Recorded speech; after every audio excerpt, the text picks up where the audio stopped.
Bonjour à tous et bienvenue pour une nouvelle émission de 100% Quintet. Nous allons prendre ensemble la direction de l'hippodrome de Deauville afin d'assister au prix de la Suisse normande. C'est un handicap réservé aux chevaux âgés de 3 ans et plus sur la distance de 1300 mètres. On parle bien sûr de la PSF qui devrait être jugée standard par les équipes de France Gallo. Et sans plus attendre, je vous propose qu'on passe à l'analyse des partants. On débute cette analyse des partants avec le numéro 1 qui se nomme Game Run.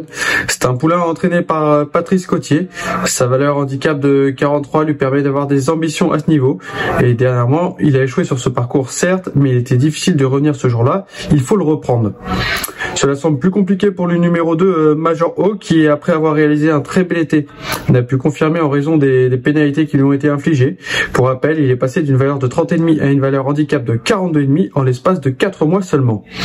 Golubcius le 3, quant à lui, a créé une drôle de surprise dernièrement en s'imposant dans le quintet de référence, et ce de bout en bout. Pénalisé de 4,5 kg depuis, sa marge de manœuvre sera considérablement réduite. Chiaopa, le numéro 4, a lui aussi créé une surprise dernièrement en remportant de bout en bout sa classe 2 cantilienne. Remontée de 6 livres sur l'échelle des valeurs, cela semble plus compliqué également désormais. On peut dire de même pour Centenario, le numéro 5, qui n'a plus trop de marge au poids et qui devra composer avec le numéro 15 dans les stalles. Le numéro 6, Rocambolesque, reste sur un succès acquis dans une course à condition sur l'hippodrome de Nîmes le 11 novembre dernier et disputera son premier handicap ce mercredi 18 décembre. Gaillard, le numéro 7, ne semble pas avoir montré ses limites et fait partie des candidats pour les places, notamment en fin de combinaison. Sio Pink, quant à elle, le numéro 8, n'a jamais pu faire mieux qu'une 5e place en 3 sorties sur la PSF, ce qui complique forcément sa tâche, d'autant plus que lors de sa dernière sortie dans le quintet de référence du 27 novembre dernier, elle n'a pu se montrer dangereuse. En revanche, Wonderboy, le 9, vient de faire grosse impression en remportant un handicap sur les 1400 mètres de cette PSF deauvillaise et devrait confirmer malgré 7 livres de pénalisation. Barkilid est parvenu à se placer l'hiver dernier sur ce tracé et au niveau handicap, mais sa valeur handicap de 37 ne lui confère pas une grande marge de manœuvre. Ignol, le numéro 11, n'aura que contre lui de devoir s'élancer de la stalle 16, mais il faut tout de même le garder dans ses jeux car il essaie de prouver sa compétitivité à cette valeur. Night of Lighting, le 12, n'est pas à l'abri de surprendre et nous vous expliquerons dans quelques minutes pourquoi il faut à tout prix le garder.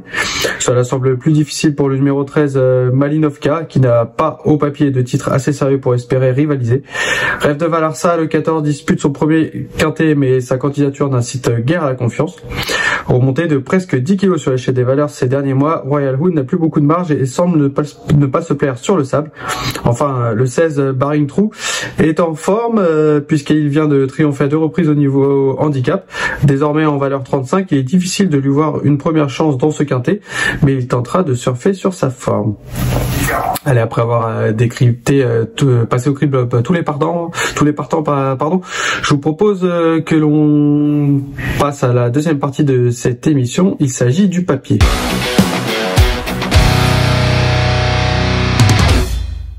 Pour débuter ce papier, je vous propose que l'on évoque la candidature de Game Run, l'As. Voilà, pour cela, nous allons regarder une course de référence. Il s'agit du prix de Saint-Sénry le Géret, qui n'est autre que le quintet de référence de ce mercredi 18 décembre. Et pour cause, le 27 novembre dernier, ce pensionnaire de Patrice Cotier se contentait d'une timide 13e place. Mais à sa décharge, il était impossible de revenir de l'arrière ce jour-là. Dans cette épreuve, d'ailleurs, on retrouvait Golubcius qui s'imposait dans ce quintet, avec brio d'ailleurs, de bout en bout. On retrouve également Gaillard qui se classait 5e, Major Hawk qui se classait 8e, Sio Ping qui terminait 11e. Et il faut dire qu'avec un meilleur scénario de course qu'on peut le voir sur ces images, Game Run aurait eu un tout autre classement. Donc il faut à tout prix le reprendre, car cette fois il devrait être en mesure de prendre sa revanche sur tout ce petit monde, car il a assurément la pointure d'une telle épreuve. On passe maintenant à l'analyse du numéro 9, Wonderboy, qui est un concurrent bien connu des turfistes et notamment des quintéistes. Cette saison, il a pour le moment couru à 6 reprises pour 2 victoires et 2 places, soit font un joli ratio de 67% dans les 5 premiers, comme on peut le voir en bas de cet écran. Il est en forme puisqu'il vient de remporter son handicap sur les 1400 mètres de la PSF de Deauville. Là, il y aura 100 mètres de moins, ce qui n'est évidemment pas un souci pour lui. Certes, il a été pénalisé de 7 livres à la suite de son récent succès, mais nous le pensons capable de répéter car il aura pour lui d'avoir un peu moins couru que ses rivaux cette saison. On passe maintenant à la candidature de Night of Lightning, le numéro 12. Je vous ai expliqué tout à l'heure pourquoi il fallait à tout prix le garder. La raison est très simple, c'est que c'est un poulain qui avait montré des moyens à 3 ans, étant d'ailleurs jugé digne de participer au prix Jean Prat à l'époque où il était entraîné par Hiro Shimizu. Certes, il n'avait pas fait l'arrivée et cette course lui avait laissé quelques traces, mais depuis, il s'est refait la cerise en province et il semble sur la montante, comme l'atteste sa dernière performance à Madrid, où il terminait seulement assez loin du grand premier Antonio Blasco, mais ce jour-là il défonçait un certain Golubtius qui depuis a gagné le quintet du 27 novembre dernier, donc ces lignes plaident vachement en sa faveur, de la raison qu'il faut le garder.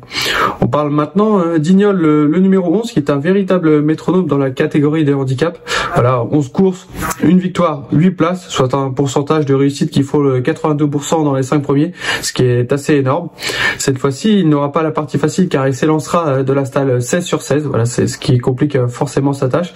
Mais nous pensons qu'une place reste tout de même à sa portée. Allez, pour conclure cette deuxième partie d'émission, le papier, nous allons vous parler du numéro 7 Gaillard, 5e du quintet de référence dernièrement, comme nous avons pu le voir sur les images il y a quelques minutes. Ce fils de Recoletos ne semble pas encore avoir totalement montré ses limites et devrait encore une fois lutter pour les belles places. Tout de suite, on passe à la troisième partie de cette émission et troisième et dernière partie. Il s'agit de notre choix.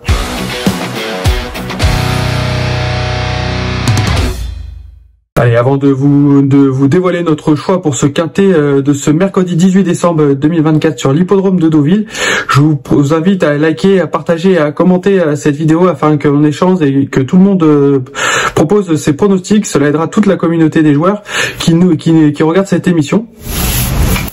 Pour notre part, nous sommes partis du numéro 1 Game Run, voilà, qui fait partie des chevaux de classe de cette épreuve tout simplement. Ensuite, nous avons placé le vétéran Wonder Boy en deuxième position, le numéro 9, suivi de Night of Lightning, le numéro 12, pour créer un petit peu de surprise.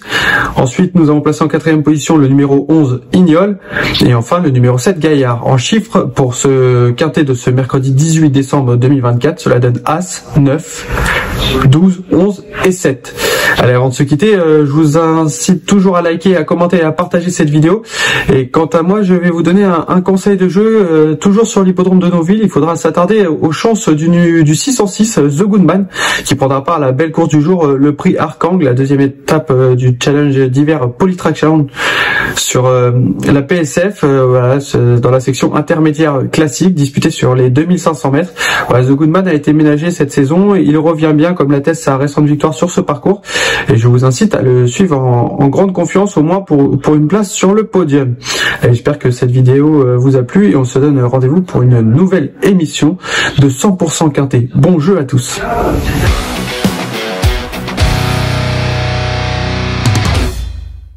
Merci à vous d'avoir suivi cette vidéo. Alors pour vous abonner à notre chaîne YouTube, c'est ici.